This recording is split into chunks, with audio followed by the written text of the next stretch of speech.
আর বিশ্বকবি রবীন্দ্রনাথ ঠাকুরের লেখা কবিতা হারিয়ে যাওয়া। ছোট্ট আমার মেয়ে সঙ্গিনীদের ডাক শুনতে পেয়ে সিঁড়ি দিয়ে নিচের তলায় যাচ্ছিল সে নেমে।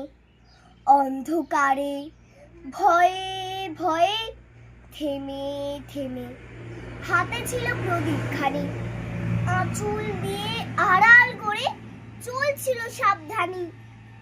আমি ছিলাম ছাতে, তারায় ভরা চৈত্র মাসের রাতে। হঠাৎ মেয়ের কান্না শুনে উঠে দেখতে গেলাম ছুটে। সিঁড়ির মধ্যে যেতে যেতে প্রদীপটা তার নিভে গেছে বাতাসেতে। সুধায় তারে, কি হয়েছে বামি? সে কেঁদে কয় নিচে থেকে, হারিয়ে গেছি আমি। তারায় ভরা চৈত্র মাসের রাতে ফিরে গিয়ে ছাতে মনে হলো আকাশ পানে চেয়ে আমার বামির মতোই যেন অমনি কি এক মেয়ে।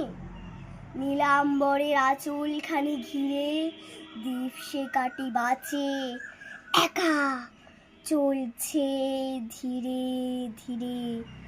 নিত্য যদি আলো যদি হঠাৎ যেত থামি,